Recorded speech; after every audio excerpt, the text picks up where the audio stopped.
Welcome to Uncanny X-Minutes, where we bring you the comics behind the movies. I'm producer James. And I'm Stasha. And we're watching X-Men First Class, minutes 60 through 70. What up? Well, in this 10 minutes, Professor X and Magneto learn Shaw's plan, which is put missiles in Cuba, the Cuban Missile Crisis. Yeah, create the Cuban Missile Crisis to create mutants. The Hellfire Club attacks the First Class, recruits Angel, and kills Darwin, which we complained about last week. So we'll maybe ease up this week on it, but it is mostly Azazel attacking. Yes. I mean, it's only Azazel, part. really. There's a little bit of, what's the other guy? Riptide. Just a bit of Riptide. He was mostly just to show up to walk through that window, really. But it is 95% Azazel.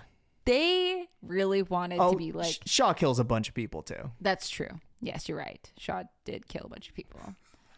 But because it's happening in the compound, but like in a different part of the compound. Right. So I'm like, it's a different battle. It is Azazel that is attacking the First Class themselves. Right. Though he's pretending that they aren't. That's definitely what they're doing. You could tell that they really loved the idea that they just had a devil character and they're like, we're gonna just do it. He looks like a skinny Hellboy. It's very interesting. I mean, it's a red Nightcrawler. Yeah. And part of me is like, they wanted Nightcrawler to be this bloodthirsty in that first scene in X-Men 2 and couldn't, because how do you come back from a character like that? Right. So they're like, well, we'll use Azazel. And I have noticed doing this, how often they like to pull from the early 2000s comic runs.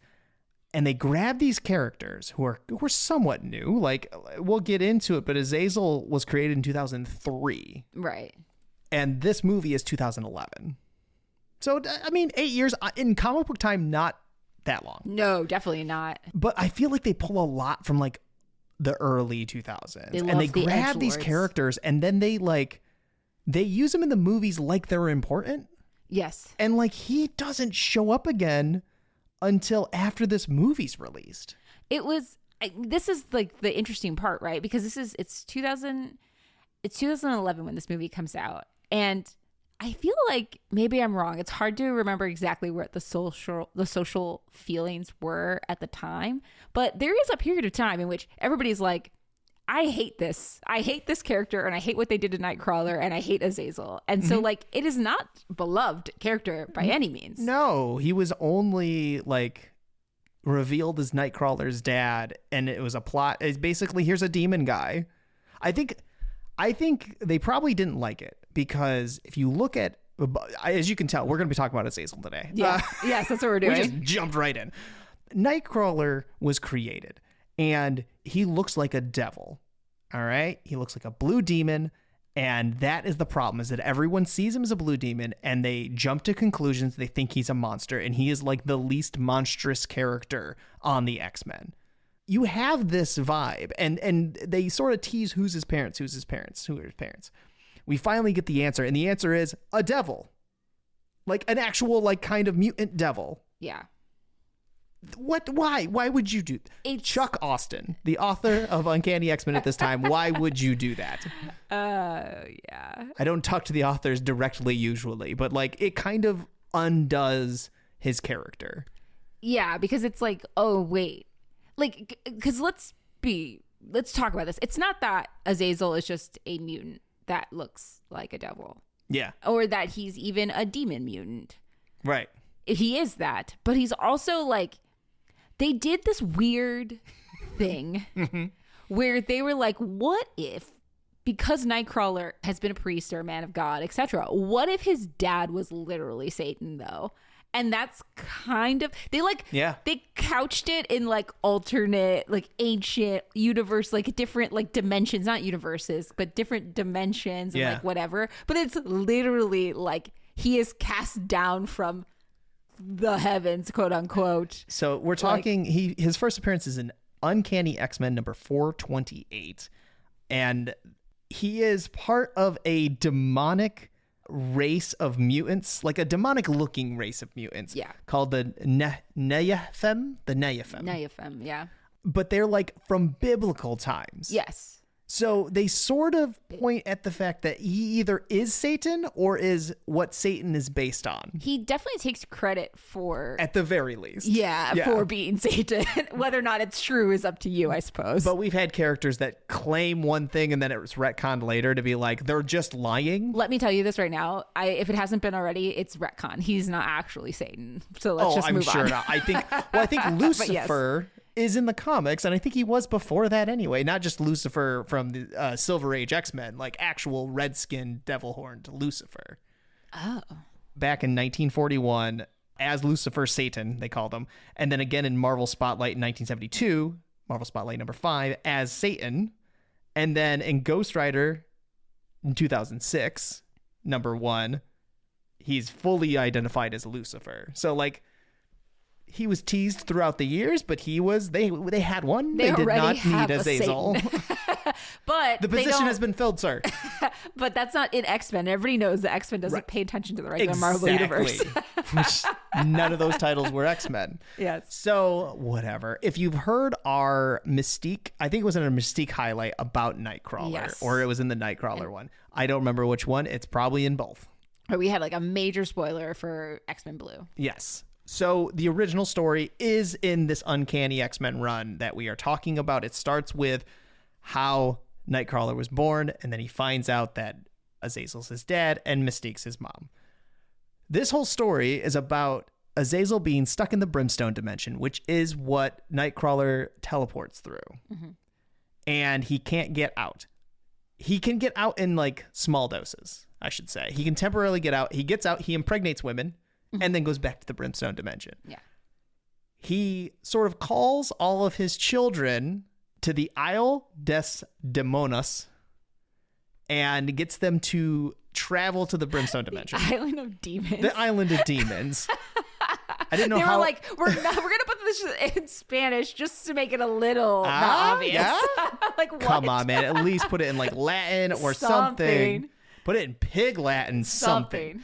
Anyway, so he's trying to use them to create a more stable gateway with Earth so he can take it over. Okay. Yep.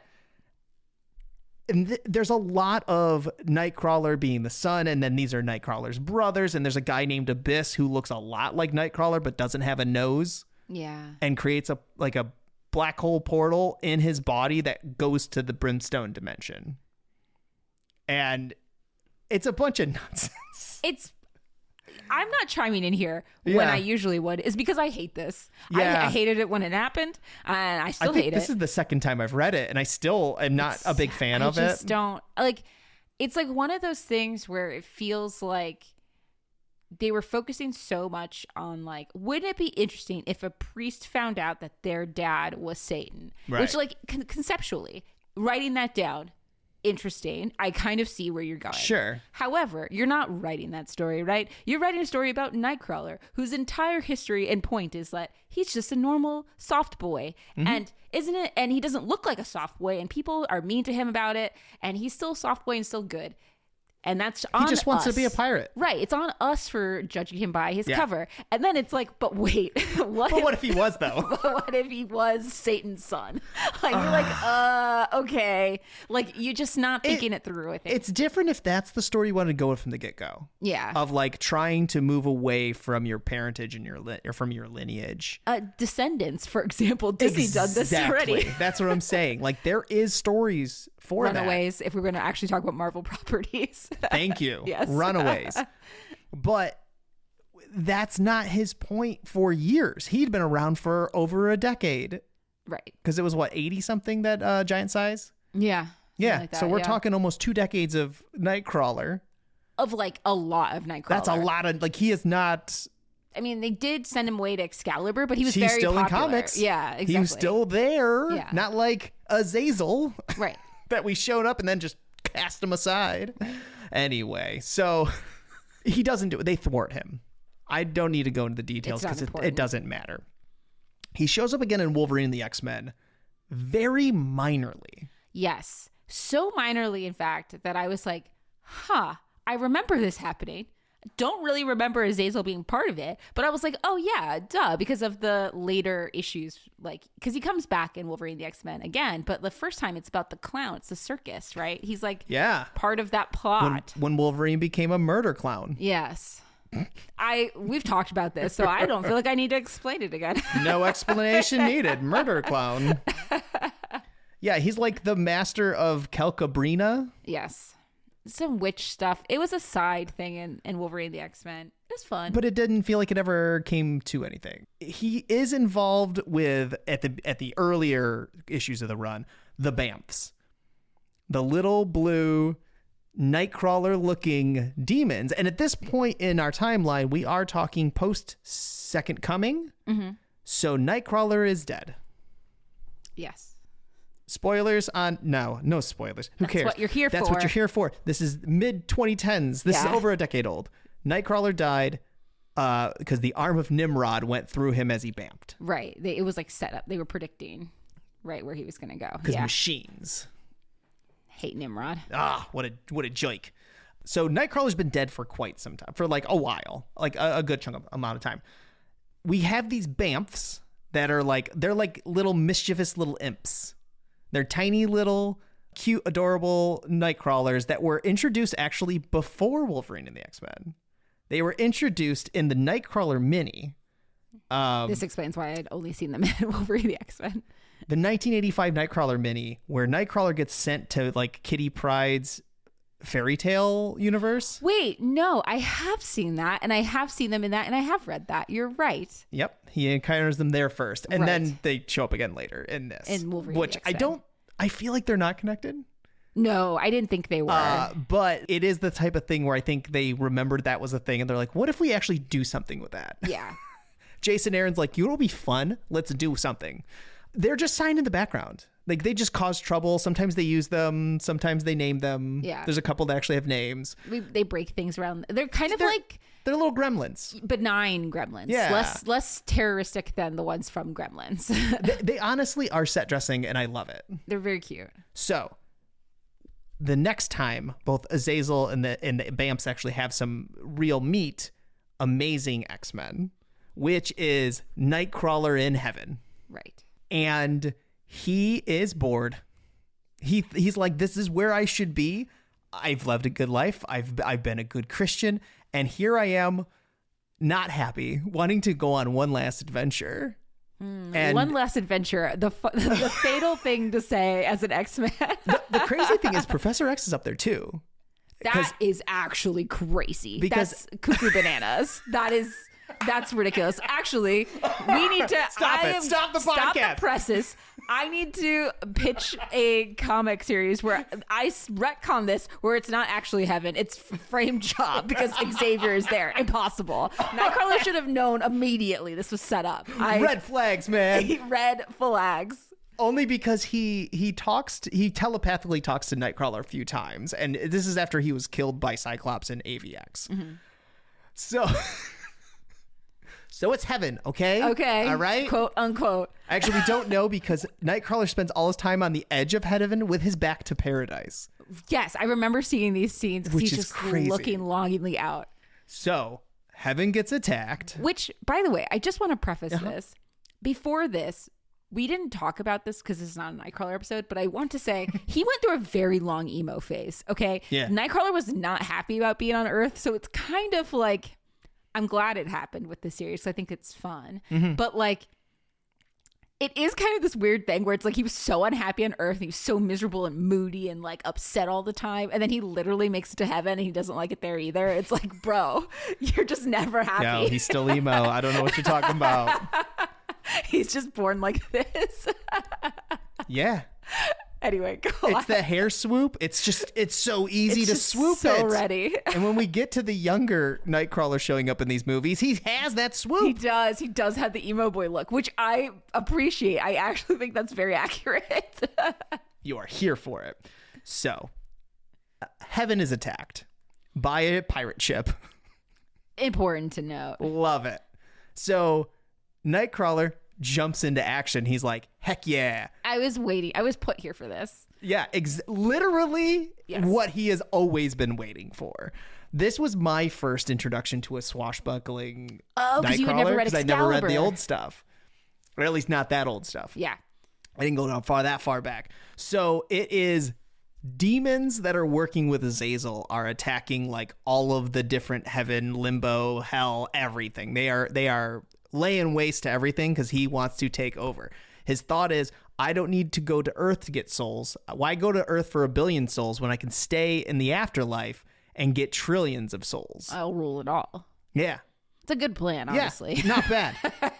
All you have to Except do for is Nightcrawlers in heaven. Right. That's the only part that... heaven had some X-Men's somehow. if heaven was going to have an X-Man, it would be Nightcrawler. Listen, I was with you until you said Xavier. Then I had questions. No, Xavier manipulated his way into heaven. And is this heaven? I have other questions. Is this still heaven? I don't know. Anyway, back at Jean Grey's Institute for Higher Learning, aka the X-Mansion that is run by Wolverine, they find more Bamfs in like a hidden sub-basement, and they have created a portal, like a mechanical Stargate style portal that leads to Nightcrawler. which I love. So X-Men go through, and a bunch of adventures happen in heaven and hell. They're all like fighting pirates and demons on pirate ships, and they all get back together, and they're on one ship, pirate crew, Captain Nightcrawler. I remember reading this and being so happy because swashbuckling pirate Nightcrawler is such a beloved figure within X-Men canon that I was so glad that they did this, which now I guess is a decade ago. But at the time I was like, yes. I mean, if you're going to have a heaven Nightcrawler story, why not do his literal dream? Right now, right. We get a huge info dump on what Bamfs are. Do you remember what Bamfs are? Okay. So they are a mix of a changeling and some other monster. A female demonic maggot. A demonic maggot. And then I know that The changeling was in the shape of a lamprey eel. I don't know if that matters, but maybe it does. Who knows? maybe it does. But I know that Azazel like put some blood in them. So yeah, if Azazel found the offspring who were abandoned quickly, Right. fed them his blood, they turned into little red Bamfs Right. because they're changelings. Which like kind of why they look like Nightcrawler, because Nightcrawler looks like Azazel. Right. So you got a bunch of little red Bamfs running around for Azazel. One of them gets left in heaven. Nightcrawler finds that one, makes a deal with it. We don't know the deal, but he's like, if you and some of your brothers can help me, I'll do X. So they turn blue because they're aligned with him. So now you have blue and red Bamfs running around. But the thing is, up to Amazing, we only saw the blue ones. Right, right. So all the red ones were in hell with Azazel. Turns out there was a plan. And at the end of this 6-issue part of the run, this first arc, he's like, it's time.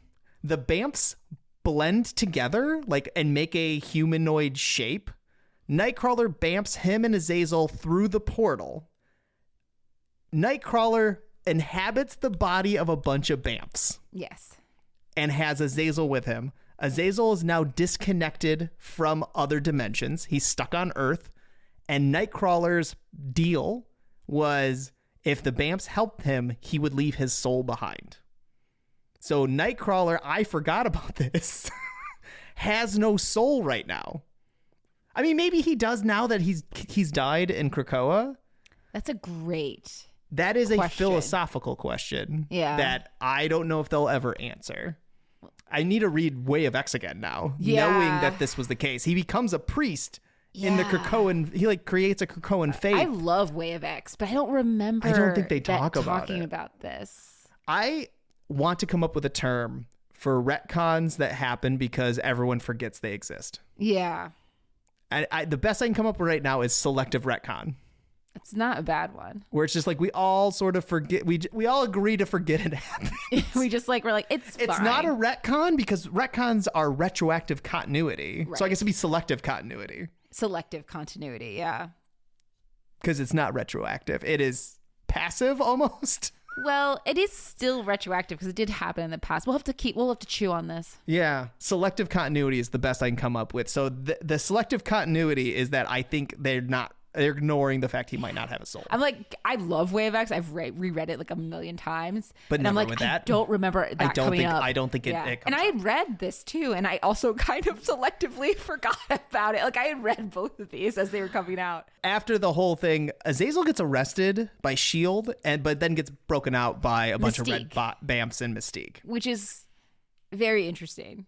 It's like it seemed like they were going to go do something, and then that also never happens. I feel like there was a big shift after, because I felt this was true at the time because I had liked Wolverine the X-Men so much. I think there was a lot of things in flux, and I don't have any proof of this. I don't know anything more than you do, but like at Marvel, comics, because like I remember after Wolverine the X-Men really struggling to find a place to pick up, because once that series is kind of over, there's like a little bit of stuff with that's when like X-Men Gold, X-Men Blue's happening. They have the time displaced X-Men, but like I fell off of all that too. It was like really hard to the tone and the things that I was enjoying about that book didn't really have a good thing after it, really. Like there's a little bit of the Spider-Man stuff when he becomes a teacher we've talked about, like, but these are like one-offs that kind of just came up and disappeared into the ether. There wasn't like a big long run that really built off of that in the same way.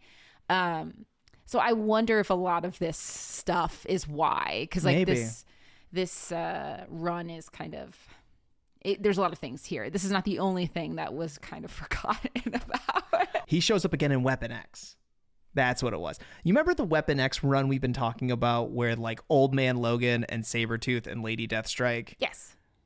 Later in that run, okay, it's Old Man Logan's not on the team anymore. It's Sabretooth, Domino, Lady Deathstrike. Deadpool's joined for a little bit. Exactly. Okay, so now once you've said that, I'm like, oh, that's why I haven't read it. I've seen it being referred to as Weapon X Force. Okay. William Stryker shows up. He dies and becomes some sort of demon thing in hell. I didn't read up to this point. I was just reading this thing and going, okay. Yeah. Because this isn't a Stryker episode. We already did that. They meet up with Azazel to help them get into hell so they can like destroy Stryker's soul before a death cult resurrects him. Wow, does this sound familiar? Anyway, keep going. Basically, Azazel's just there as like transport. Like he ends up decapitating Sabretooth. He decapitates Sabretooth and like semi-kills the rest of the team so that they can go to hell because they were going to go there anyway. Right. And then keeps them in like stasis with his powers, his like teleportation powers, I guess. Interesting. So they're all in hell like fighting, and when they're ready to come back, they can come back. And their healing factors will kick in. But like he's just there making deals is what it seems like. Which like kind of tracks for him. Sure. Like, if he's saying he's Satan. Yeah, and also he like even if he isn't really, he puts on that like he puts on that front because wasn't there a whole thing with the St. Croix brother too? Now we're talking dark X-Men. Yeah. Okay. Yes. He shows up in House of X, just one of the many villains who have been granted amnesty. It's one panel and that's it. And then he is not in Krakoa until it falls.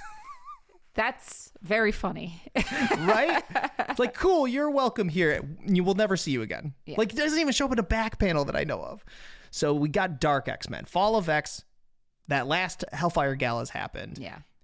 Mutants are no longer allowed on Earth. The Dark X-Men is Madeline Pryor's crew, where she is now the Queen of Limbo again. Mm-hmm.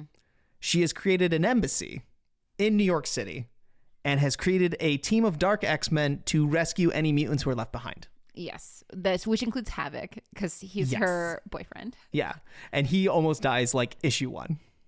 He does that a lot.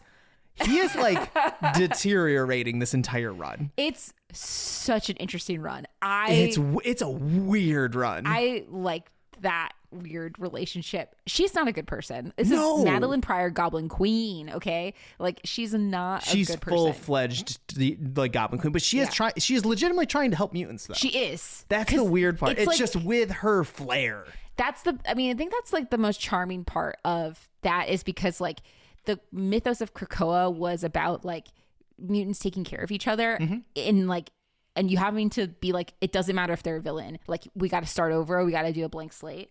And that's kind of why she creates the Limbo Embassy, right? Is she gets tired of living on like goody two shoes Krakoa, as she makes a place for people who are more villainous than would be allowed. And Magic gave it to her.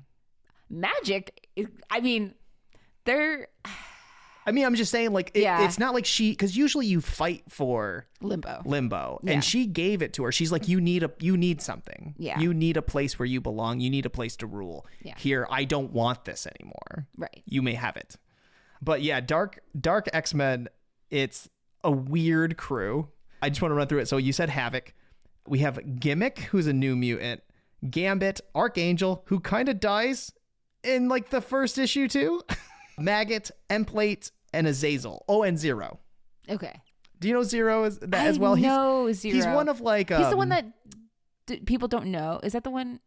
No, go on. Zero is one of Hope's new like Generation Hope characters. Yes. Yeah. And he is sort of like Akira.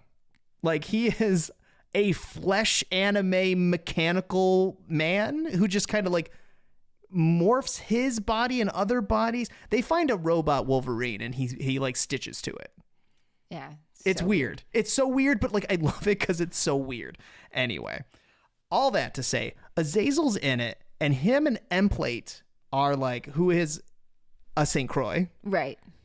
He made some deal with him to protect his family.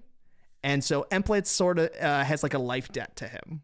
I don't even think it's Emplate directly. If I remember correctly, it's like a thing that he did with a St. Croix like ancestor. Because he's is that it's about his like age. And so like it's like through the bloodline. I misread that. No, it's okay. It's like through the bloodline. And so like he holds him to this thing that he didn't even make, but is like bound to uphold. That's crazy. So I theoretically think it would have worked on any of the St. Croix. But he dropped on that grenade. Correct. Okay.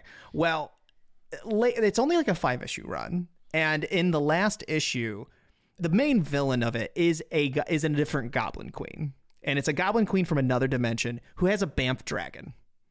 And all that means is like it's like a demented version of Nightcrawler. Yes. But it looks like a xenomorph almost, like on all fours. Isn't that a little bit, I think it's in Way of X, where he's like starting to have like strange mutations and stuff. That's a different. Different. But I think it is tied, right? That does happen. Yeah. He does become more monstrous. But that was, I forget the reasoning. But there is a reason. There's a different reasoning. Okay. I wasn't sure when I was reading it if it was related, but it like reminded me of that. It was a mystery for a while why Nightcrawler was changing into like a more demonic looking creature. Yeah. I believe it turned out to be mystical in nature, and it was Margali, his like adopted mother. Right. The one that quote unquote found him at the bottom of a waterfall. Psych, that didn't actually happen. Yeah, but is also tied to Azazel at some point. Anyway, but yes. Well, yeah, because like it was... That's in the Origins, or the Blue Origins storyline, where it's like Azazel's part of the post, like what happened afterwards ended up being retconned as well. Right. Anyway, that doesn't matter. This is a Bamf dragon. Got it. Different. And different demonic shape. Right. Emplate gets attacked by it, and Azazel won't help. And so he goes, God helps those who help themselves. He like quotes that to Emplate, and he's like, fine then, kicks the thing over to Azazel. It rips him apart. Yeah. So as of right now, Azazel's dead. Yes. He's like legitimately done. I think he's just dead. I think it's cooked. And I think it's fine. I'm fine with it. But the thing is about Azazel being dead, right, is if like there is enough messiness in this background that he could literally just be in hell again. Like This is just the way to get him off Earth. And they're like, okay, his physical form here, blah, blah, blah. But he's like a demon, whatever. They can make anything true. Because I don't think they said like...